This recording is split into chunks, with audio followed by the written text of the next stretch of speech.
At the dawn of World War II, when Imperial Japan began its expansion across the Pacific, few could have imagined that years after the war's end, isolated soldiers would still be fighting, hiding deep within the jungle, refusing to believe their country had surrendered. It began in the early months of 1942, as Japanese forces advanced rapidly south and west, seizing islands, ports, and former European colonies. One such place was a small tropical island in the Philippines, covered in thick mangrove swamps and impenetrable rainforest. For the Japanese command, it held limited strategic value, yet it served as a key resupply point on their route to other fronts. By 12 April 1943, the Japanese army had completed fortifying its positions on the island. A garrison of several hundred soldiers was established, including young recruits drafted from across Japan's islands from Kyushu to Shikoku. Many were simple farmers and fishermen, called up during the final waves of mobilization. Few understood the grand strategy of the war. They were taught only to obey orders and to fight to the end in the emperor's name. Life on the island was harsh.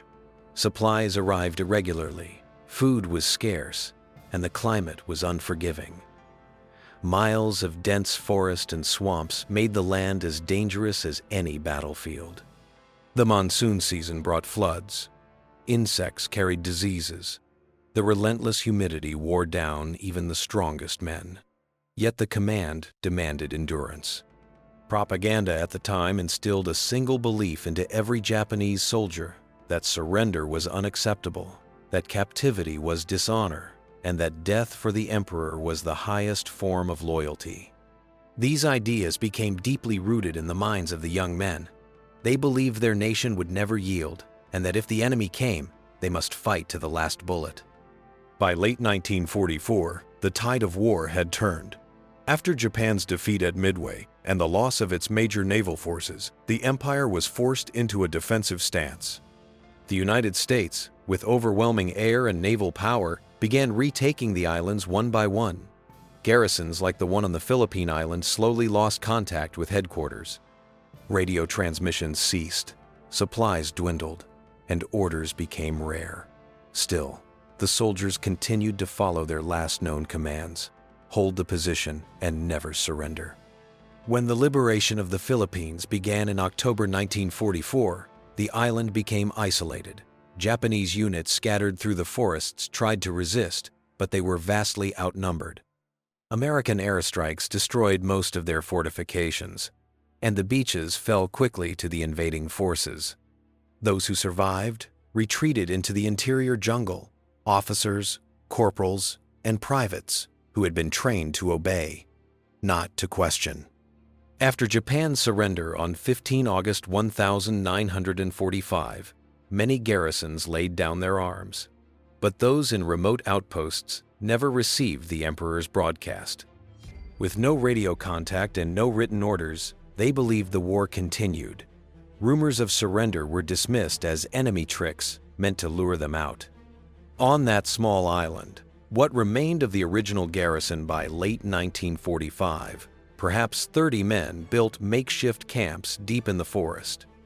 They hunted, gathered, and rationed the few supplies they had left. The ranking non-commissioned officer, a stern and loyal sergeant, took command. To him, Japan could never surrender. The silence from headquarters was only temporary chaos, he insisted, and their duty was to hold their ground until reinforcements arrived. As the years passed, disease, hunger, and storms claimed many of them. By 1946, only a handful survived. They developed a simple system of signals, hunted small animals, collected rainwater, and guarded their weapons as sacred relics. The jungle became both their fortress and their prison. American and Filipino authorities knew that isolated Japanese troops might still be alive, but the jungle concealed all traces. Occasionally, villagers reported strange figures in tattered uniforms seen near rivers or plantations. Every attempt to make contact failed. The soldiers avoided everyone, convinced that civilians were enemy spies. By 1950, the ghost soldiers of the jungle had become local legend. Farmers told stories of fires glimpsed at night and footprints leading nowhere. Hunters found rusted knives etched with Japanese characters. To most, these were myths. Yet to the Philippine and U.S. military, they were signs that someone was still out there. These men no longer belonged to any army. They had become wanderers, living by the laws of a war that no longer existed. Their minds had adapted to a world frozen in 1945. The idea of peace was inconceivable. A radio found in an abandoned hut was dismissed as an enemy trap. Newspapers left behind by missionaries were considered propaganda. Even when messages about Japan's post-war recovery reached the island, they rejected them as deceit. Their existence grew increasingly primitive. They stitched clothing from bark and vines, built bamboo shelters, stored rice and dried meat. Each morning they checked the perimeter, expecting ambushes that never came. They feared raids, airstrikes, or capture. Their consciousness remained locked in the final year of the war. By the late 1952, only 3 men remained: the sergeant, a rifleman, and a radio operator. They were gaunt, scarred, and weary, yet unbroken. Their camp lay hidden between cliffs and swamps, unreachable to outsiders.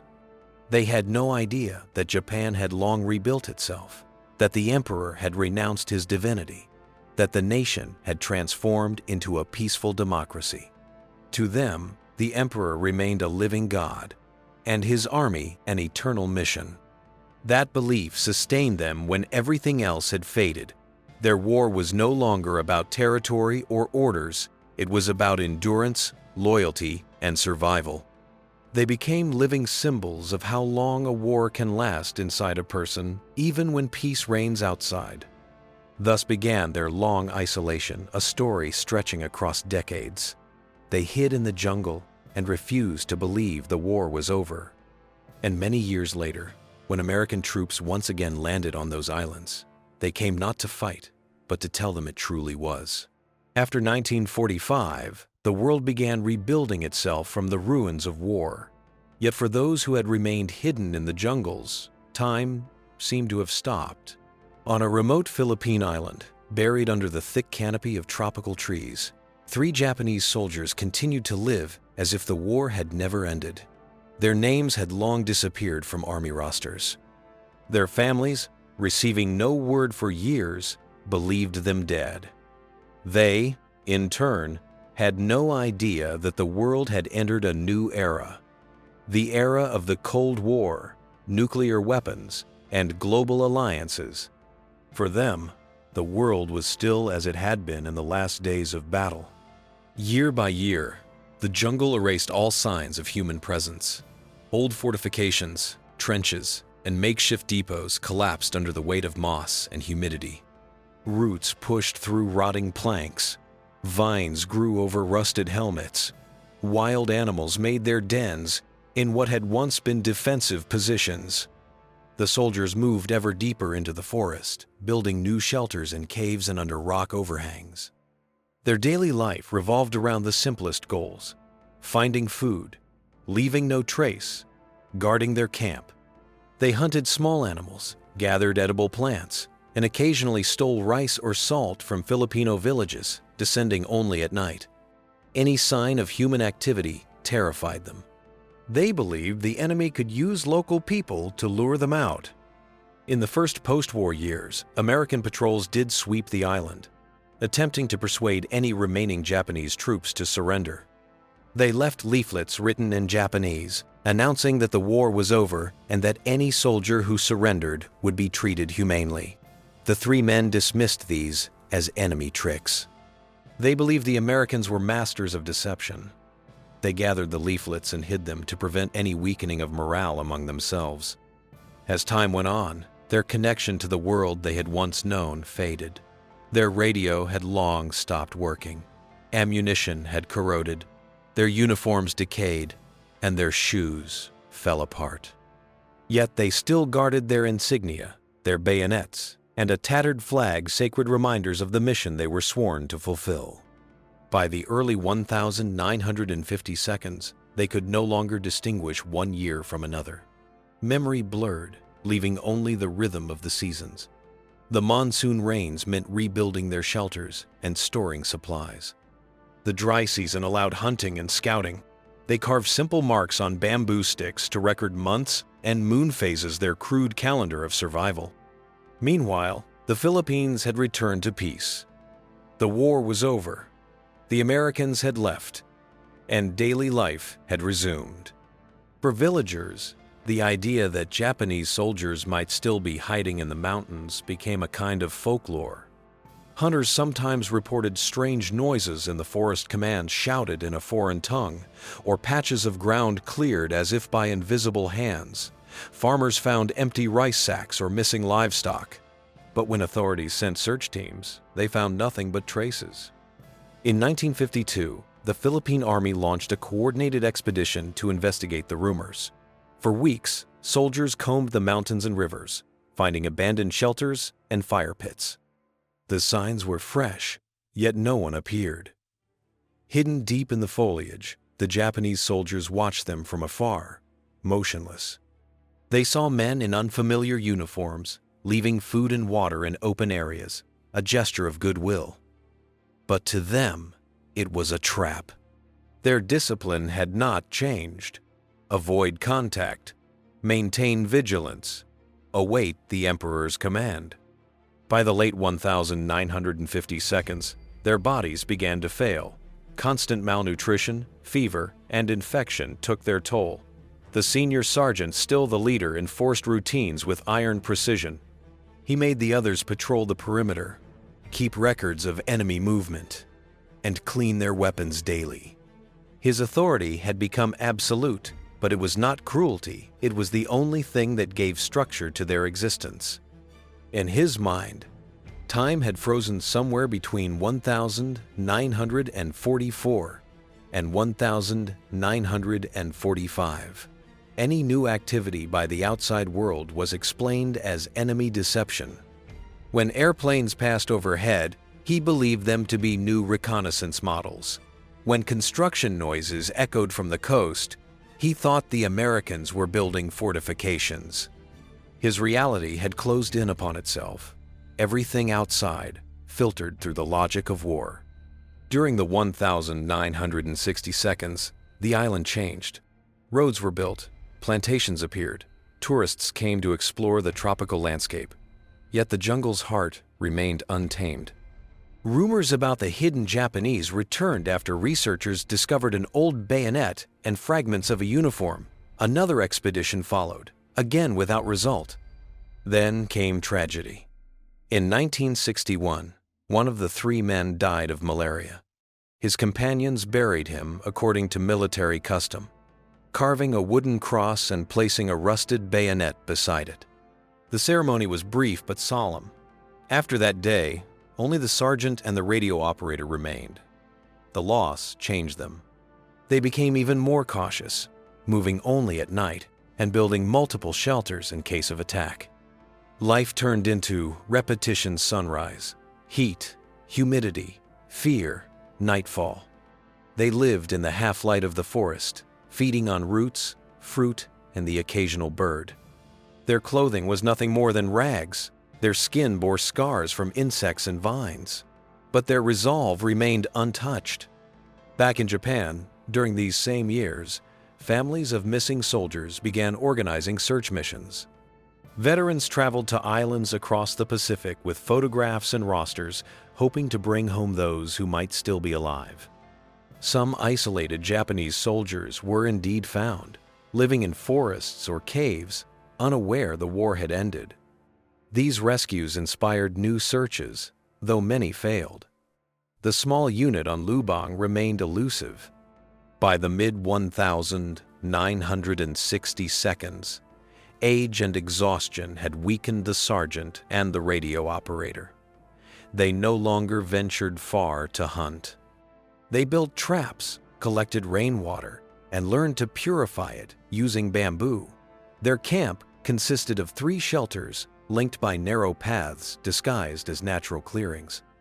Meanwhile, the modern world drew ever closer. Groups of hikers and researchers occasionally entered the forest. The sergeant viewed them as enemy scouts and avoided all contact. He believed Japan's imperial army would return only when true order was restored, and until then, he must hold his post. Psychologically, both men now lived in a parallel universe. To them, the war had lasted more than 20 years, with no end in sight. Sometimes they heard distant music or the sounds of human voices, villagers' radios, laughter, the rhythm of life beyond the trees, but they interpreted them as the enemy's broadcasts. Reality itself had become the battlefield. In 1969, the radio operator died. The sergeant buried him beside the others, marking the grave with a simple wooden stake. He was about 50 years old, though he looked much older. From then on, he lived alone, surrounded by silence. Still, he performed his morning inspections, cleaned his rifle, and wrote reports in his notebook made from palm leaves. His days became ritual. Each sunrise, he raised the faded flag, recited the oath, and prepared for a war that existed only in memory. For him, war was no longer an external event, but an inner state. It gave structure to his life, purpose to his endurance. The jungle became both his companion and his reflection. He survived because he believed, and believed because survival required meaning. And so, through silence and solitude, the last Japanese soldier on Lubang Island continued his invisible war not against an enemy of flesh and blood, but against time itself. After the death of the radio operator in 1969, the senior sergeant was left completely alone. Solitude became the final stage of his transformation. He was no longer simply a soldier carrying out orders, he had become the embodiment of duty itself. There was no one left to witness his life, only the jungle, the insects, and the steady rhythm of rain. Yet he continued to believe he was fulfilling his mission. Each day unfolded like a ritual. At dawn, he inspected his weapon, cleaned the bayonet, and circled the perimeter. He checked his traps, gathered fruit, and raised a tattered flag. In a small notebook made of dried palm leaves, he wrote brief entries. No enemy sighted. Area secure. All positions held. These notes no longer had a recipient, but he still believed that one day they would reach headquarters. His life had become an endless report to a command that no longer existed. Memories of the past faded except for certain vivid images, the military drills on the parade ground, the shouts of instructors, the smell of the sea in Yokosuka Harbor when he first boarded the transport ship. These moments were all that tied him to humanity. Everything else had been swallowed by the forest. He no longer counted the years. The changing seasons, the rise and fall of the rains, were his only measure of time. During the monsoon, he reinforced his shelter with bamboo and leaves. During the dry season, he repaired his traps and restocked his supplies. His health declined, his joints ached, and his eyesight dimmed, but his discipline remained. What he feared most was not death, but the possibility of failing his duty before it came. By the early 1972, the world around him had moved far beyond the war he remembered. Japan had become a prosperous industrial nation. Cities glowed with neon lights, televisions filled homes, and a generation had grown up that knew war only from stories. Yet on the small Philippine island of Lubang, one man still believed that Japan was fighting for survival. In 1972, a group of Filipino researchers exploring the island stumbled upon a carefully concealed shelter. Inside, they found a few Japanese relics, a knife, a canteen, remnants of a uniform.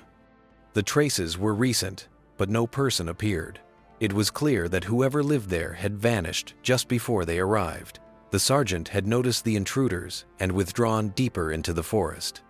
From that moment, his life became even more isolated. He no longer approached the coast or the villages.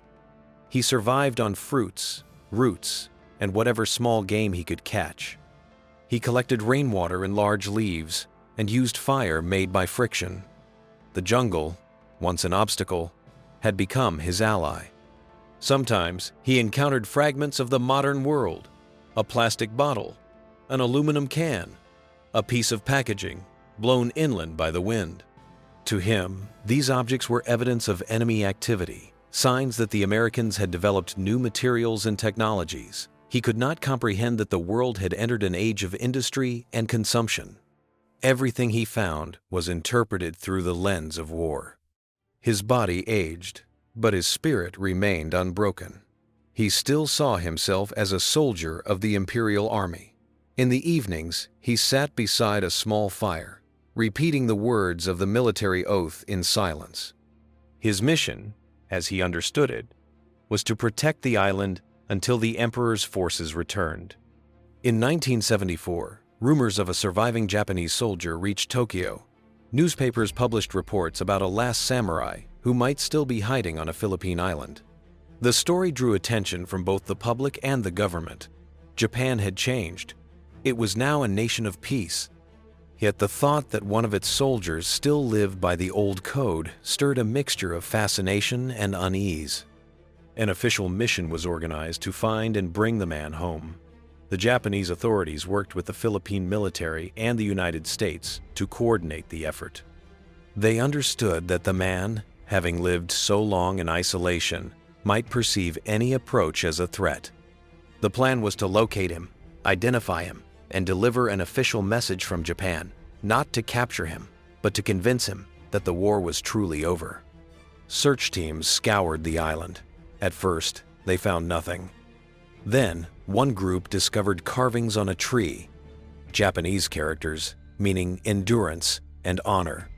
This confirmed he was alive. Records from the Imperial Army identified the missing soldier, Sergeant Hiru Onoda, who had been stationed on Lubang in 1945 and declared missing in action after the war.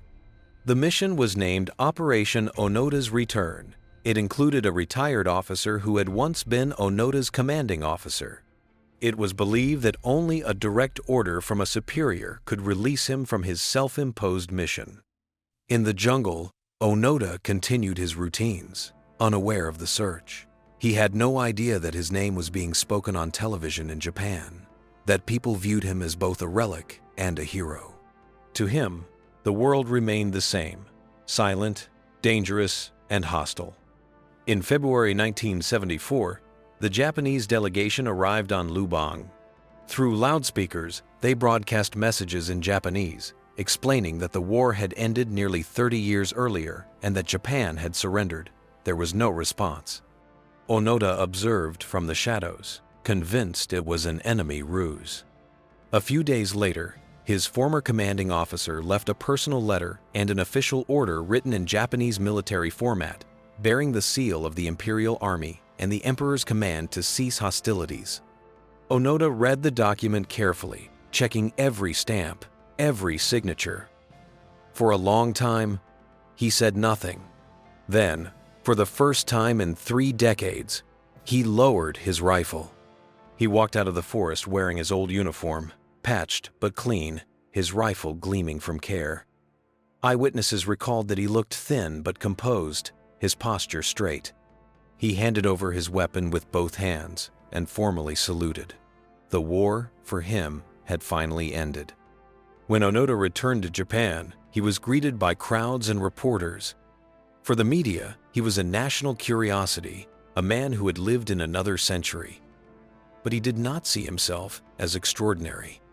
He said only that he had obeyed orders and done his duty. In the West, his story was met with disbelief. In Japan, it provoked reflection. Some admired his loyalty. Others saw in it the tragic proof of how deeply indoctrination could shape a person's life.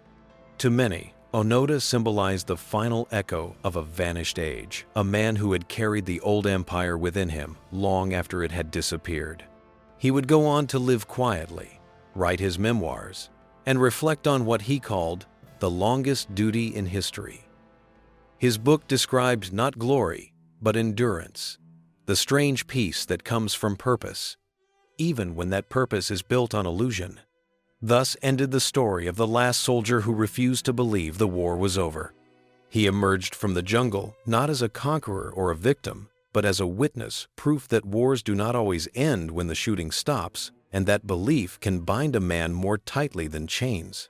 When Hiroo Onoda returned to Japan in the spring of 1974, he stepped into a world completely unlike the one he had left more than 30 years earlier. The Japan he remembered had been an empire, a nation of uniforms, banners, and divine duty. The Japan that welcomed him back was a modern industrial state, pulsing with neon lights, crowded trains, and the constant hum of technology. In the first days after his return, he found himself at the center of attention. Newspapers printed his photograph on their front pages. Television networks broadcast documentaries about the man who fought for 30 years. Reporters called him the last warrior of the emperor. But Onoda felt neither pride nor triumph. What surrounded him seemed unreal. The rhythm of modern life, fast, noisy, and filled with words, was alien to him. For 3 decades, his world had consisted of silence, ritual, and survival. He was placed under medical observation. Doctors were astonished at his physical condition. Despite age and years of malnutrition, his health was relatively stable. What they noted instead was the strain of prolonged isolation, the signs of a man who had lived too long in a world without human contact. His body had survived, but his mind remained trapped in another time. The government provided him with housing and a small pension. Veterans groups honored him at ceremonies. His name became known across Japan, yet he avoided crowds and public events. He preferred solitude, maintaining the same discipline that had defined his life in the jungle. Each morning he rose early, cleaned his shoes, arranged his belongings neatly, and inspected his modest room as if it were a barracks. These small rituals were the only form of order he trusted. Journalists often asked him what he had felt when he learned the war had ended long ago. His answer never changed. He said he had felt nothing but duty. The words defeat and surrender meant little to him because his life had been built on obedience, not interpretation. He emphasized that he did not consider himself a hero, only a soldier who had followed orders. Psychologists who studied his case said that Onoda embodied a rare phenomenon, a human mind entirely shaped by ideology. He had survived because belief gave him structure. For 30 years, that belief replaced reality itself. Returning to society, he faced a new kind of challenge, not survival, but adaptation. The war had ended outside him. It still continued within. For months, he avoided his family. His relatives, who had long mourned him as dead, greeted him with tears and joy. But to him, they were almost strangers. His sister was now an old woman, her children adults with families of their own. Evenings in his new home were spent in silence, looking at faded photographs from before the war. The faces in them seemed to belong to another world. Public opinion about him was divided. Many older Japanese saw in him the embodiment of traditional virtues, endurance, loyalty, and the ability to sacrifice. Younger generations, raised in peace, viewed his story with confusion. To them, he represented an era of blind obedience, something the country had tried to leave behind. Historians and educators debated his legacy. Was he a hero of faith or a victim of fanaticism? There was no consensus. Onoda himself did not participate in these debates. He refused to become a symbol for any side. In interviews, he spoke calmly and briefly. He said that people should learn from his story whatever they wished. He had no message to deliver. His words were measured, almost indifferent, but their restraint impressed those who listened. In 1975, he visited his hometown for the first time since the war. The landscape was unrecognizable. Where there had once been wooden houses and dirt roads, there were now apartment blocks, paved streets, and electric lights. He walked through the district slowly, looking at the crowd. The Japan he had fought for no longer existed. The people were different. Their values changed. He understood that the empire he had served lived only in memory. In the years that followed, he sought a quiet life. For a time, he worked as a forest ranger, tending to parks and nature reserves. Among trees and silence, he felt at ease. The forest reminded him of the jungle, but without fear. Nature had become for him a symbol of endurance, something that existed beyond politics or war.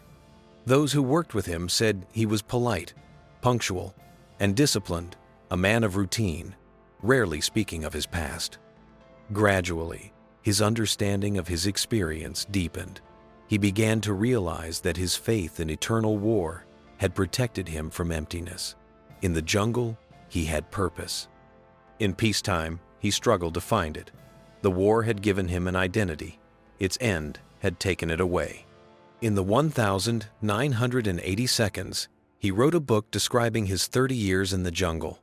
The memoir was written in the same tone as his military reports, factual, detached, almost clinical. There were no expressions of remorse or pride, only observation. He described the humidity, the exhaustion, the rhythm of hunting and hiding. He wrote about fear, but as something familiar, almost routine. For readers, the book was both unsettling and fascinating, a glimpse into a mind shaped entirely by endurance. Critics and scholars read it not as a war story, but as a psychological document. Some saw it as a warning that conviction without reflection can imprison the human spirit. Others admired his discipline and resilience. Onoda himself dismissed both interpretations. He said that writing the book was simply a continuation of his duty to report what had happened, nothing more. In the years that followed, he lived simply. Occasionally, he was invited to public events commemorating the war, but he rarely accepted. He avoided patriotic speeches, refusing to glorify either victory or defeat. When asked about the meaning of war, he said it was not an event, but a condition, one that many continue to live in, even in times of peace. He observed Japan's young people with a mix of distance and quiet respect. They were free from the fears and obedience that had ruled his generation. He did not fully understand their world of technology and freedom, but he accepted it as progress. He once remarked that change itself was proof that life continued. In his later years, he spent long periods in the countryside, tending to plants and walking in the mountains. The routine brought him peace. He no longer saw himself as a soldier, though his habits never left him. Every morning he woke at the same hour, cared for his tools, and maintained order around him. In order and silence, he found a kind of redemption. Hiroo Onoda died in January 2014 at the age of 91. His funeral was modest, attended by veterans, historians, and former officials. Newspapers described him as the last soldier of an age that believed obedience was sacred. His story had long since transcended his person. It had become part of Japan's moral landscape, a mirror reflecting both pride and regret. His life showed that loyalty can outlast reason, that belief can both sustain and imprison.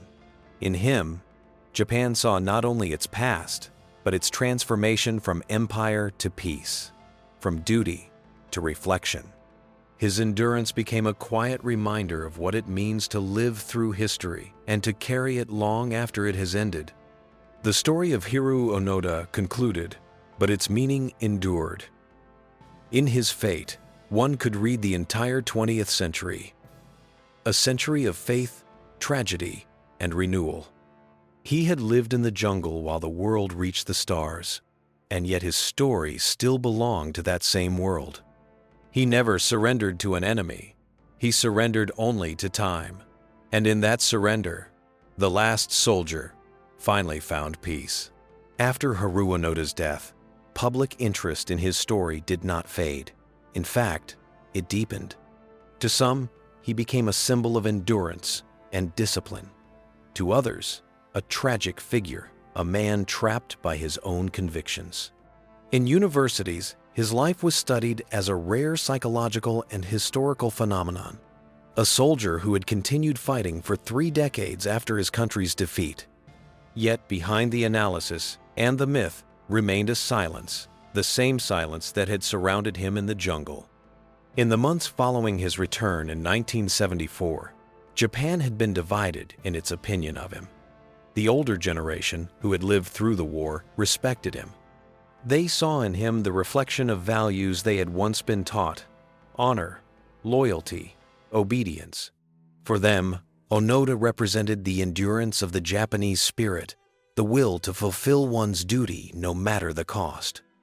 Younger generations, born after the war, saw him differently.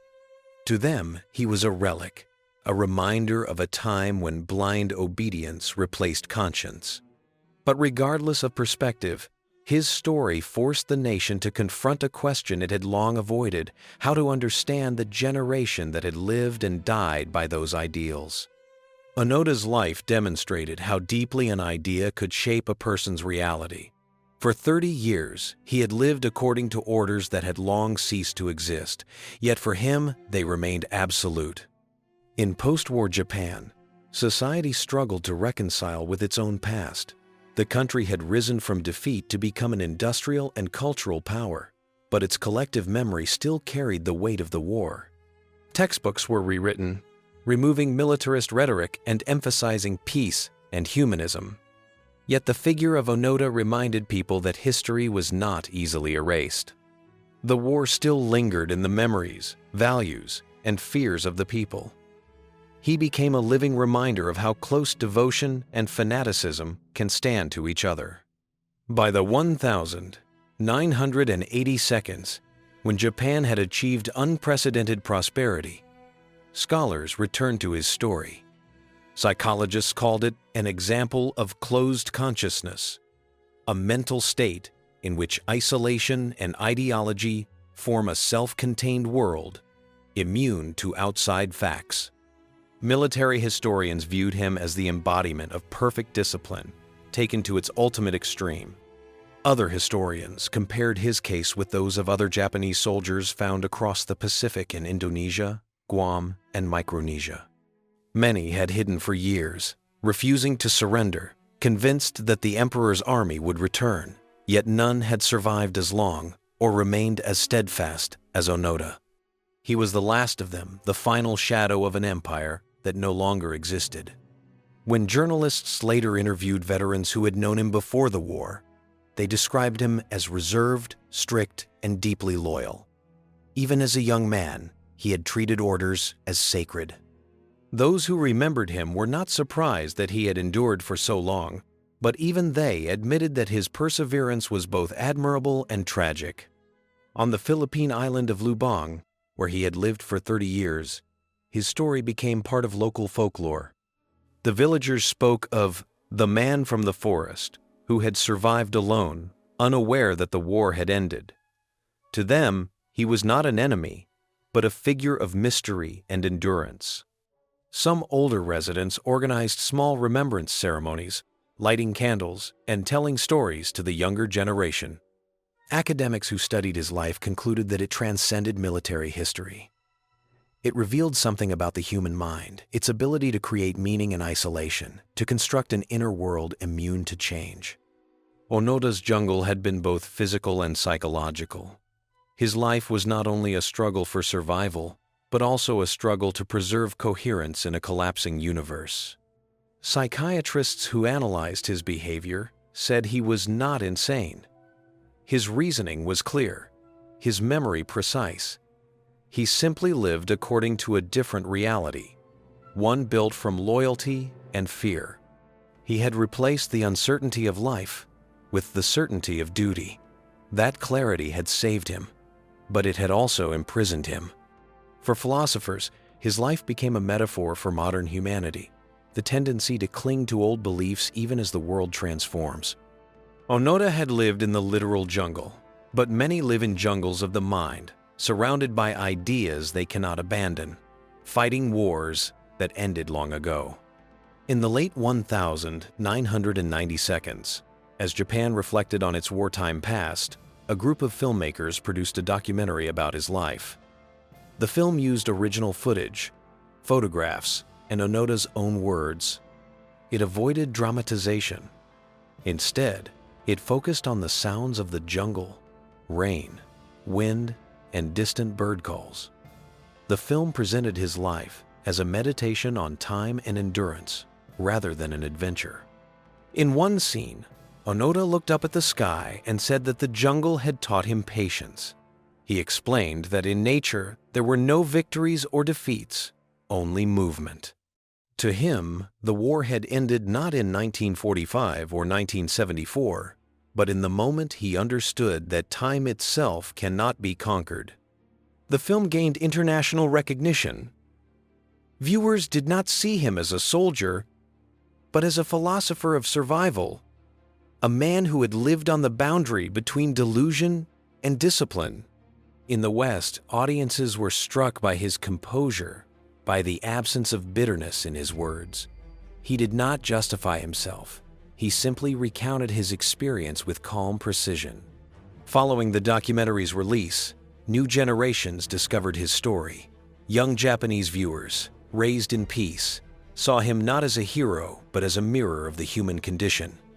Museums organized temporary exhibitions displaying items from his camp: a bayonet, cooking utensils, hand-carved tools. Visitors approached the display cases in silence, sensing the strange blend of faith and tragedy those objects represented. By the beginning of the 21st century, Onoda's name had become part of Japan's cultural memory.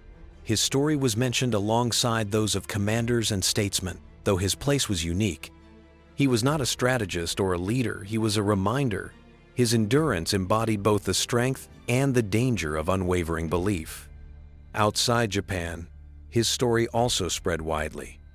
In academic circles in Europe and America, the term Onoda syndrome appeared describing individuals or institutions that continue to act according to obsolete rules, unable to accept that circumstances have changed. His name became shorthand for the human tendency to live in the past. In the 1992s and 2000s, while he was still alive, Onoda occasionally accepted invitations to speak at conferences. He spoke simply, without rhetoric. He acknowledged that the world had changed and that people must learn not only to obey but to understand. His words carried authority because they came from a man who had lived at the extreme limit of conviction. After his death, filmmakers and historians continued to revisit his story. New documentaries and essays explored not just his endurance, but the moral questions surrounding it. Was it loyalty or denial? Was it courage or fear of meaninglessness? The answer depended on who was listening. For younger audiences, his life was less about war than about identity, the question of what happens when a person's entire sense of self depends on a vanished purpose. In that sense, his 30 years in the jungle symbolized humanity's broader struggle to adapt when the world it knows disappears. By the time the last eyewitnesses of World War II passed away, Hiroo Onoda's story had become a legend, the echo of a time when conviction was considered more powerful than truth. It reminded the world that peace is not just the absence of war, but the ability to recognize that the war is over. The echo of war, they said, does not sound in explosions or gunfire, but in memory, in the lives of those who cannot let go. And among those echoes, the name of Hiroo Onoda continues to resonate, not as a call to arms, but as a quiet warning of how far a human being can go when belief replaces understanding. Hiroo Onoda's story eventually took on a place of its own, not just in Japanese memory, but in the collective understanding of the post-war world. The case of a man who continued to fight long after peace had been declared became a symbol of how ideas can imprison as well as sustain. Historians, psychologists, and sociologists studied his life as an example of human endurance, conviction, and isolation. After his return, Japan faced the challenge of understanding what his survival truly meant. The country that had once been an imperial power had since rebuilt itself into a democratic and industrial nation. The physical ruins of war were gone, but the moral and emotional debris remained. Onoda's story reflected that tension between pride and perseverance, and shame at the ideology that had demanded it. For many scholars, Onoda's fate mirrored Japan's own transformation.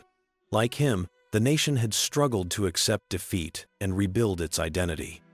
After years of occupation and reform, Japan turned away from militarism and embraced peace, becoming one of the most stable democracies in the world. Yet the memory of the old ideals still lingered. Onoda seemed to embody that lingering past, the fragment of a country that refused to die completely. Historians called this the frozen faith phenomenon. For Onoda, time had stopped in August 1945. The emperor's voice never reached him, and thus, the world never moved forward. His loyalty froze, untouched by decades of change. Psychologists explained that this was not madness, but a defense mechanism. By clinging to the world he understood, he preserved his sense of order and meaning. In the Japan of the 1970, Onoda represented a paradox. He was both admired and feared for his discipline. Feared because that same discipline had been the foundation of the war itself. He forced his nation to look at its own reflection, at the values it once glorified and then renounced. Universities began to analyze his writings and reports. The notes he had kept in the jungle, his post-war memoirs, and his interviews were studied not just as historical records, but as insight into the human mind under extreme conditions. His writings were spare, methodical, without emotion. He described his existence with the same precision he once applied to military tasks. He wrote of exhaustion, hunger, and the endless cycle of fear and vigilance. These notes became valuable to researchers studying human behavior in isolation. Over time, his life became part of Japanese culture. Authors, filmmakers, and playwrights drew inspiration from his story. Characters resembling him appeared in novels and films, men who could not return to the modern world because their sense of duty belonged to another era. He became a metaphor for dislocation, for the struggle between loyalty and freedom. For a society that had long valued discipline and self-control, the figure of Onoda was particularly significant. His story carried a warning. Even virtues can turn dangerous when detached from understanding. Devotion without thought becomes a prison. In the Philippines, the local government treated him with respect. After his return to Japan, villagers on Lubang Island considered him part of their history. In the Provincial Museum of Batangas, a small exhibit was created displaying items found in his camp: a rusted cooking pot, fragments of maps, and improvised tools.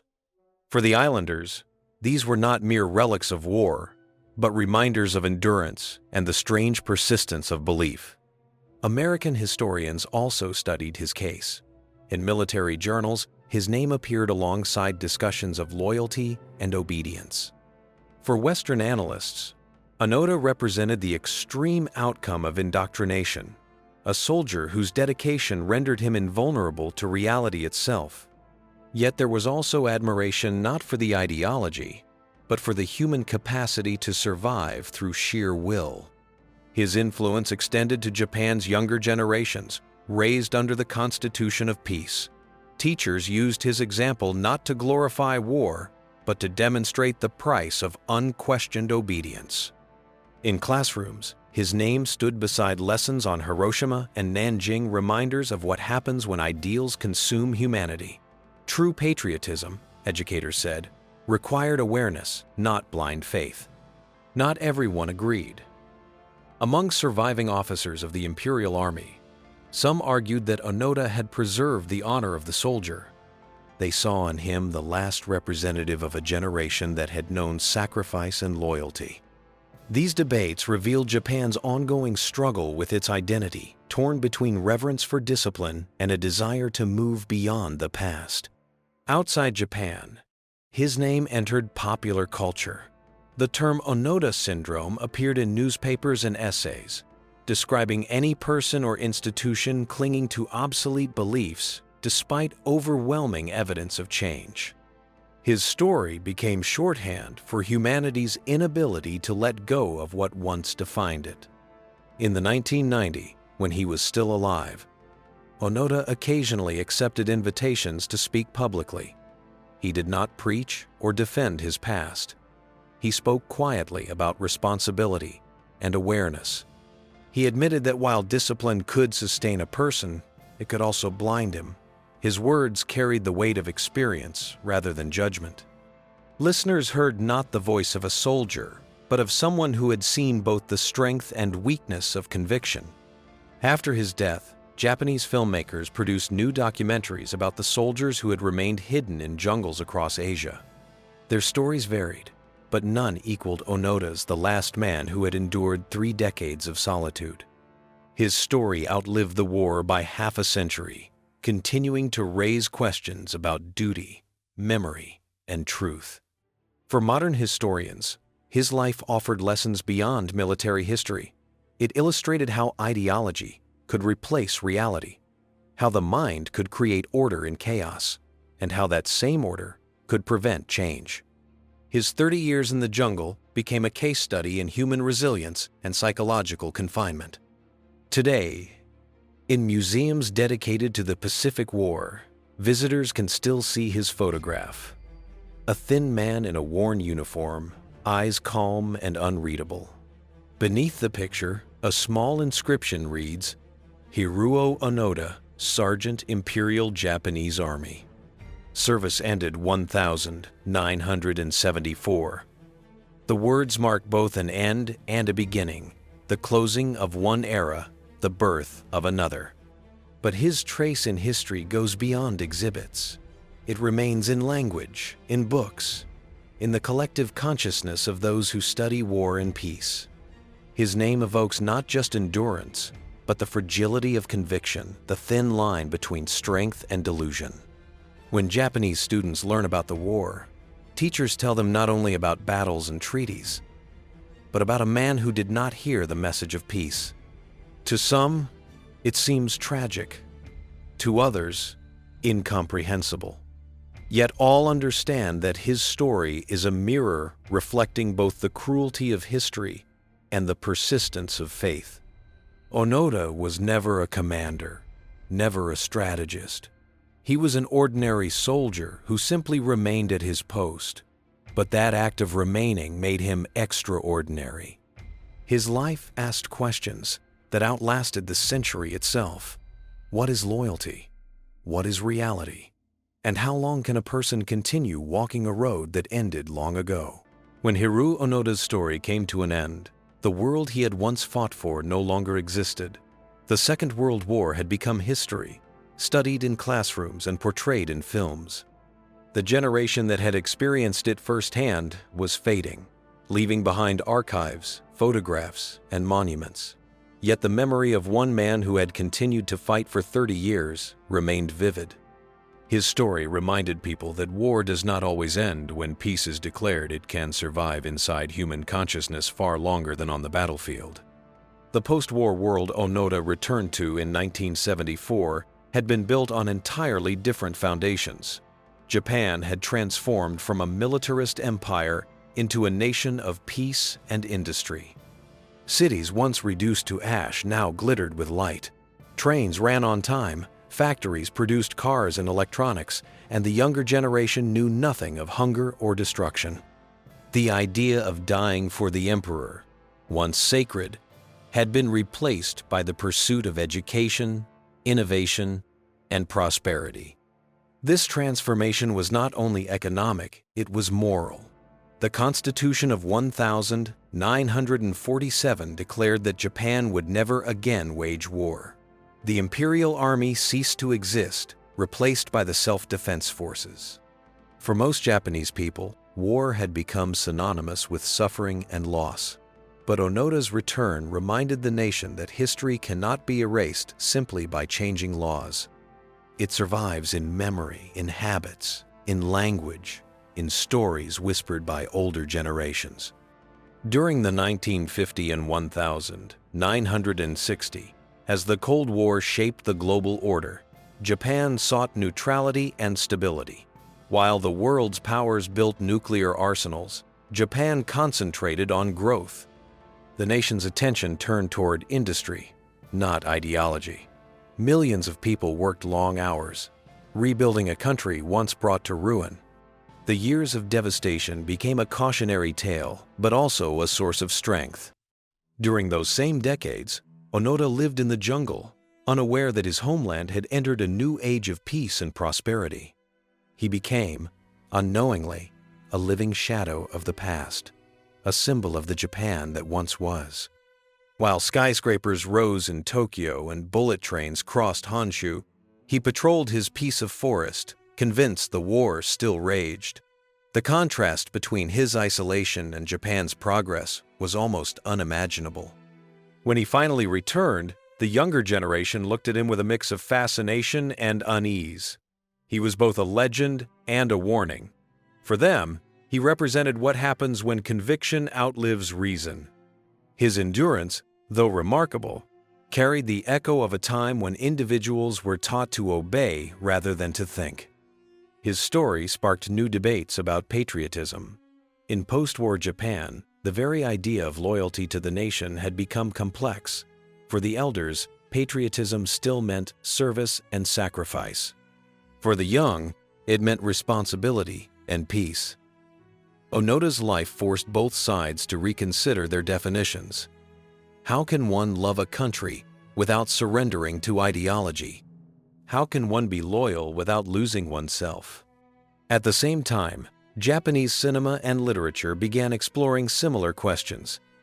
In the 1950 and 1960, directors turned their lenses toward the cost of war not in battles, but in human lives. Their films depicted soldiers returning to villages that no longer existed, families waiting for men who would never come home, and survivors who could not adapt to peace. Onoda's eventual rediscovery gave these stories a real face, the man who physically returned, yet spiritually remained in 1945. By the 1980s, Japan had become one of the most powerful economies in the world. Its cities were symbols of modernity, its products recognized globally. Generations born after the war viewed it as a distant memory, something that belonged to textbooks. But in museums and memorials, Onoda's name still appeared. He was not presented as a hero, nor as a villain, but as a reminder of the past, a man who had lived outside of time. Meanwhile, the world itself was changing rapidly. The colonial empires of Europe had dissolved, and new nations emerged across Asia and Africa. Former enemies became allies. Trade replaced conquest. In this context, Onoda's story acquired new meaning. He was not merely a soldier who had refused to surrender. He was a symbol of how difficult it is for humanity to leave the past behind. American journalists wrote that his life represented the persistence of war, the way conflict can live within individuals, even when the world around them seeks peace.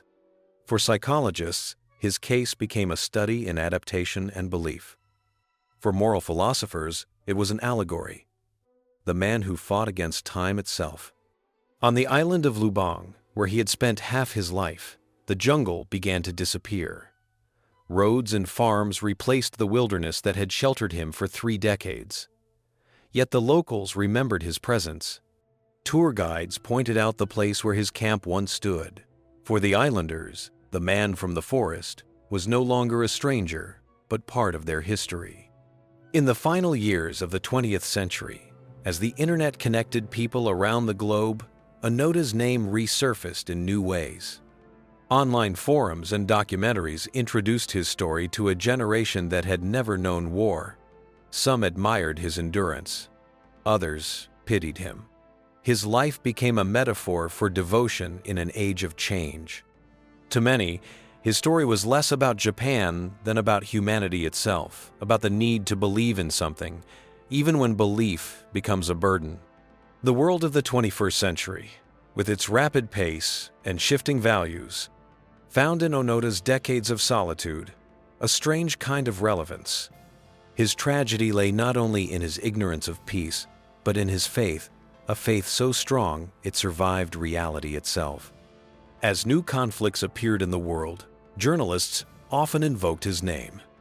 They wrote that every generation has its own Onoda's individuals, who continue fighting old wars, unable to accept that history has moved on. His life served as a warning against the dangers of absolute conviction, whether political, religious, or personal. In Japan, educators began to emphasize history, not as a story of victories and losses, but as a record of human experience. Students were taught about the war's victims, its soldiers, and its survivors. Among those lessons, Onoda's story stood out. It taught that loyalty and belief, when detached from reason, can cost a person an entire lifetime. By the early 2000s, his name had entered the global lexicon.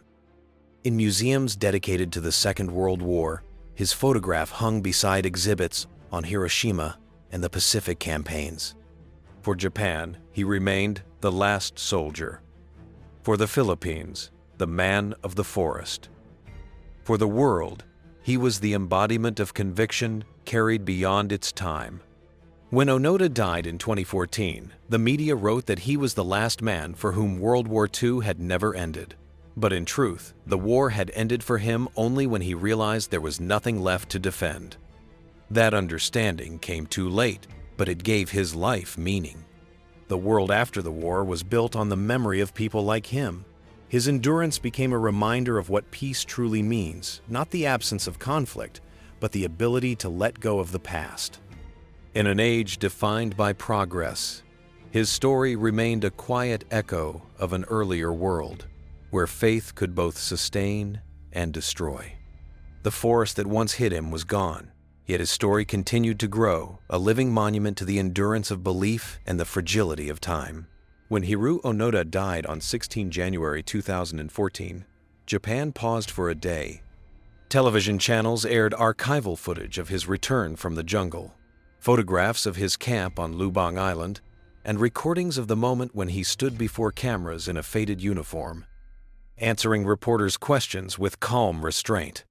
News anchors spoke quietly, as if unwilling to disturb the silence that had defined his life. He had lived through an entire century and become one of its most unusual symbols, a man for whom the war ended only when life itself did. The next morning, newspapers across the country printed brief notices. There were no sensational headlines, only sober lines. Hiroo Onoda, the last soldier faithful to his orders, has passed away. For many Japanese readers, it felt less like news and more like the closing of a chapter that had begun in 1945. In schools and universities, teachers dedicated lessons to his story. They explained that Onoda was not a hero in the traditional sense, nor a villain. He was a man who had taken the concept of duty too literally. His life illustrated how belief can outlive reason, how an idea can imprison a person just as firmly as walls. Scholars spoke again of the man out of time, whose existence had been shaped by silence, faith, and isolation. On Lubang Island, where he had spent most of his life, villagers held a modest ceremony. In the local school, they hung his photograph and placed a plaque beneath it, reading, "He lived here for 30 years, unaware that peace had come. For the Filipinos." He was no longer an enemy soldier, but a part of the island's memory, a quiet reminder of how war had once touched even the most distant corners of the earth. In Tokyo, the National Museum of Modern History organized an archive of materials connected to Onoda. Behind glass cases lay his worn backpack, handmade knives, fragments of clothing, and scraps of maps. Visitors approached the exhibit in silence, studying the objects as if trying to imagine what it meant to live 30 years alone under the weight of a vanished order. The display was simple. No dramatic lighting, no patriotic music, Only a single inscription: "The war ended." He simply did not hear it. Over time, his image transcended nationality. Films and books about him appeared around the world, portraying not a soldier but a man who had lost his place in history. Onoda became a symbol of isolation, a person who continued to live by principles long abandoned by others. Writers and philosophers of the 21st century often cited his name when discussing the inner wars of modern humanity, the conflicts that take place not between nations, but within minds. To them, Onoda represented the universal struggle between belief and change. He was the man who had chosen the side of the past and remained there forever. His life demonstrated that certainty without doubt can imprison just as effectively as fear. At memorial exhibitions held years later, people often lingered longest near his portrait. In his calm, expressionless eyes, they saw both endurance and emptiness, the gaze of someone who had lived beyond time. That stillness seemed to hold an unspoken message. That silence, too, can be a form of understanding. Scholars began to interpret that silence as central to his story. For 30 years, silence had been his companion. It was not emptiness, but a space where thought replaced speech. After returning to modern society, he found himself surrounded by noise, voices, questions, opinions. He preferred quiet. The discipline of silence had become his final refuge. In 2015, a year after his death, a Japanese documentary titled "When Silence Became the Answer" was released. It featured no actors, no dramatization, only archival images and the sounds of the jungle: rain, wind, birds. The film did not attempt to explain him. It simply presented his world. The narrator's voice was calm, describing his isolation as both tragedy and meditation. Critics called it one of the most profound reflections on the nature of duty and solitude. Psychologists continued to study his case.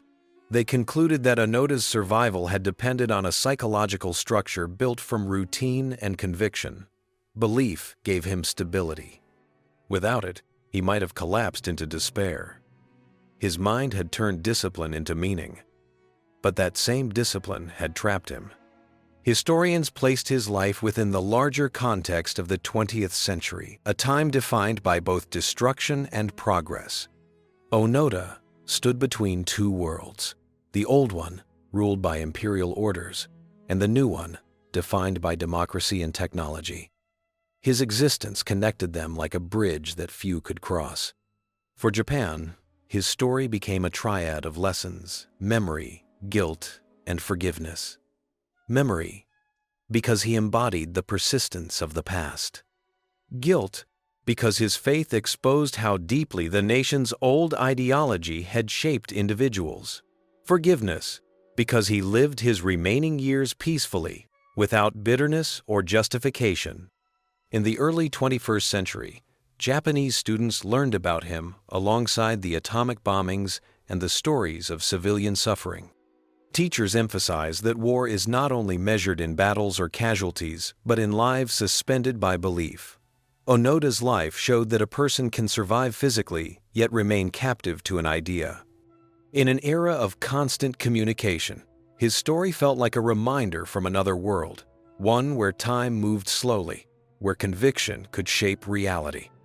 His 30 years in the jungle, unimaginable to those accustomed to instant information, symbolized a different rhythm of existence. In that slowness was a strange strength: patience, endurance, and clarity, but also the danger of never changing.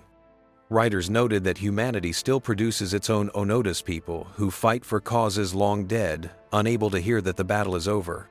His name became shorthand for the persistence of illusion. His story remained relevant because it reflected the timeless human struggle between belief and awareness. Over the years, he ceased to be only a Japanese figure. He became a mirror for anyone confronting the tension between loyalty and reality. His silence was not resignation but acceptance, an acknowledgement that some truths cannot be expressed in words. Today, in Tokyo's War Memorial Museum, His portrait hangs among those of generals and soldiers. Beneath it, an inscription reads, Hiroo Onoda, 1912-2014. Returned home 30 years after the war's end. The war ended, but he did not hear. The words serve not as judgment, but as reflection. Onoda's story ended in silence, but that silence spoke more powerfully than any speech. It testified that peace is not merely the cessation of conflict, but the recognition that fighting has no meaning. His life proved that wars can live inside individuals long after weapons are laid down and that only awareness can end them. When people pass through the museum's quiet hall, they often stop in front of his image. There is no music, no voice, only stillness. In that stillness, they hear the echo of his years in the jungle, the rain on leaves, the crack of branches, the whisper of wind. And they realize that sometimes the most profound answer to history is silence itself. The wars of the 20th century ended long ago, yet humanity still listens to their echoes. Onoda's story remains one of those echoes, a faint but steady reminder that conviction without understanding leads only to isolation. His silence, the silence of a man who lived 30 years outside of time, became an answer not just to his own life, but to an entire century. In the end, his legacy was not in the battles he fought or the uniform he wore, but in the lesson he left behind.